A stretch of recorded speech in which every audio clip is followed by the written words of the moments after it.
तो पूरा विभाग चाहता था कि राजेश कुमार यहाँ से हटें, जाएं, और उनके जाने से पूरे विभाग में खुशी है, सबने राहत की सांस ली है। मतलब केवल ईमानदार लोग गढ़ रहे हैं। हाँ, मुट्ठी भर जो लोग हैं ईमानदार, वो भले डरे सहमे हैं कि अरे भाई मेरा क्या होगा लेकिन राजेश कुमार के जाने के बाद भी मंत्री जी मनमानी कर पाएंगे, इतना आसान नहीं है। आईएएस राजेश कुमार के तबादले को लेकर क्यों है चर्चा? राजनीति से लेकर नौकरशाही में बवाल। नमस्कार, आप देख रहे हैं सिटी पोस्ट लाइव, मैं हूं सृष्टि राज। आईएएस अधिकारी श्री राजेश कुमार के तबादले को लेकर प्रशासनिक और राजनीतिक गलियारों में खूब चर्चा है। 2001 बैच के बिहार कैडर के वरिष्ठ आईएएस अधिकारी श्री राजेश कुमार को उनकी प्रशासनिक कार्यकुशलता, जमीन से जुड़े फैसलों और विभिन्न विभागों के किए गए बेहतरीन सुधारों के लिए जाना जाता है। हाल ही में अगस्त 2026 में उन्हें पटना प्रमंडल का नया कमिश्नर नियुक्त किया गया है, लेकिन इससे पहले वो पीएचईडी विभाग के प्रधान सचिव थे। विभाग के सूत्रों के अनुसार उनके साथ मंत्री संजय सिंह की ठन गई थी। इसके तबादले की यही वजह भी बताई जा रही है। आइए जानते हैं कि आखिर मंत्री संजय सिंह क्यों प्रधान सचिव से नाराज थे। इसके बारे में chief editor Shrikant Pratyush sir, ये नाराजगी क्यों थी? अब मंत्री और प्रधान सचिव के बीच खटपट हो तो बात तो बिगड़ ही जाती है। आपने आरोप है कि अपने चहेतों को बड़े बड़े काम का टेंडर दिलाने के मंत्री के मंसूबे पर प्रधान सचिव ने पानी फेर दिया था, और हाल ही में विभाग द्वारा मुख्यमंत्री के निर्देश को नज़रअंदाज करके ग्लोबल टेंडर किए गए थे, और एक टेंडर 100 करोड़ से लेकर 200 करोड़ का थे, जबकि मुख्यमंत्री ने सभी विभागों को छोटे छोटे 25 से 50 करोड़ के टेंडर किए जाने के निर्देश दे चुके हैं। तो माना जा रहा था कि मुख्यमंत्री के निर्देशों की खुलेआम अवहेलना की जा रही है, और बिहार के ठेकेदारों और छोटे कंपनियों को काम देने के बजाय ग्लोबल टेंडर करके बड़ा बड़ा काम कुछ खास लोगों को देने की कोशिश हो रही है। मंत्री पर आरोप लग रहा था कि मंत्री जी कुछ खास लोगों को काम दिलवा चुके थे, लेकिन प्रधान सचिव ने शिकायतों की पड़ताल के बाद सारे टेंडर रद्द कर दिए। फिर क्या था, मंत्री ने अपनी पार्टी के आला कमान से गुहार लगाई होगी, और 1 मिनट में प्रधान सचिव की छुट्टी हो गई। 2 दिन पहले उन्होंने टेंडर रद्द किया और 2 दिन बाद तबादला हो गया। हालांकि उनके अच्छे रिपुटेशन को देखते हुए सरकार ने उनको दंडित नहीं किया है, बल्कि एक सम्मानजनक पोस्टिंग दी है, पटना का आयुक्त बनाया है, ताकि उनको ना लगे कि ईमानदारी की उन्हें सजा मिल गई।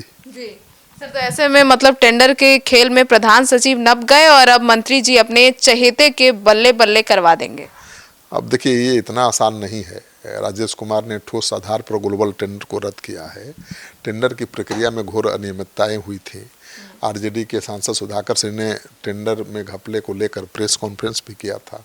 उन्होंने गड़बड़ झाले का प्रमाण भी पेश किया था, और उस प्रमाण को काफ़ी गंभीरता से राजेश कुमार ने लिया, क्योंकि उनकी कोशिश थी कि सरकार बदनाम न हो, क्योंकि कोई सवाल उठेगा, कोई आरोप लगेगा तो बदनामी तो सरकार की होगी।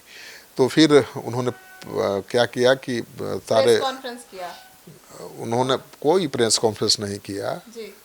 प्रधान सचिव ने उन आरोपों की पड़ताल की, और जब उनको लगा कि भाई आरोप सही हैं, तो उन्होंने सारे ग्लोबल टेंडर को रद्द कर दिए। मंत्री जी ने वीटो पावर लगाकर प्रधान सचिव को हटवा तो दिया है, लेकिन किसी भी प्रधान सचिव के लिए मंत्री जी के उन चहेतों को टेंडर फिर से देना अब आसान काम नहीं होगा। कई सवाल उठेंगे कि पहले वाले प्रधान सचिव ने क्यों कैंसिल किया था, फिर क्यों उन्हीं को टेंडर मिल गया। सरकार ने भी राजेश कुमार को गलत तो नहीं माना है ना, गलत मानता तो उनको संटिंग में डाला जाता। उन्हें तो यहाँ से हटाकर पटना का कमिश्नर बनाया गया है, मतलब सरकार की मजबूरी थी उनको हटाना, क्योंकि भाई गठबंधन धर्म निभाना है, तो दबाव बना होगा गठबंधन में कि भाई आप हमारे मंत्री को काम नहीं करने दे रहे हैं प्रधान सचिव। तो मुख्यमंत्री ने मान लिया होगा, लेकिन वो तो जानते हैं कि राजेश कुमार झुकने वाले हैं नहीं, और वो कहते भी कि नहीं भाई इनके मन की बात रख लीजिए, इनके अनुसार काम कर दीजिए, फिर भी वो करते नहीं। मुख्यमंत्री जी को ये भी पता है, तो उन्होंने उनको कमिश्नर बना दिया पटना का, ताकि उनको ये नहीं लगे कि उन्होंने ईमानदारी दिखाई तो उनको दंड मिल गया। सर, तो ऐसे में राजेश कुमार का अब तक का कार्य कैसा रहा है?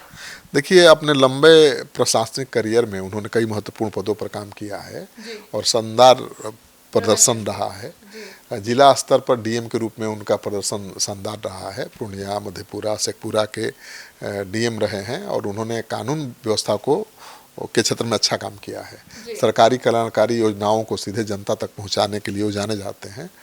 मधेपुरा में बाढ़ राहत प्रबंधन, पूर्णिया में विकास योजनाओं के क्रियान्वयन के लिए उनकी काफ़ी सराहना भी हुई थी।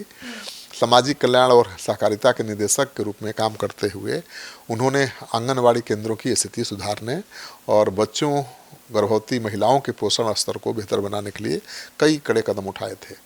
सहकारिता समितियां रजिस्ट्रार के पद पर भी वो थे और उन्होंने पैक्स और सहकारी सोसाइटियों के कामकाज में पारदर्शिता बढ़ाने के लिए और किसानों को समय पर ऋण और खाद की उपलब्धता सुनिश्चित कराने के लिए बहुत काम किया। राज्य मानवाधिकार आयोग में भी रहे और मुझे लगता है, जहाँ तक याद है, 5 साल से ज़्यादा वो इस पद पर रहे और बहुत अच्छे फैसले लिए।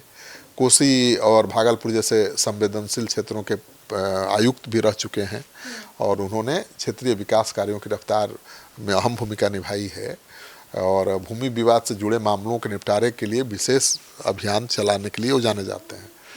तो लोक स्वास्थ्य अभियंत्रण कल्याण के प्रधान सचिव के रूप में अभी मई में उनकी पोस्टिंग हुई थी और उन्होंने राज्य भर के मुख्यमंत्री ग्रामीण पेयजल योजना की मॉनिटरिंग और शिकायतों के त्वरित निवारण के लिए एक मैकेनिज्म को डेवलप किया था, जिससे लगातार शिकायतें उनके पास डायरेक्ट आ रही थी और उस पर वो एक्शन ले रहे थे और वो मनमानी किसी के करने नहीं दे रहे थे।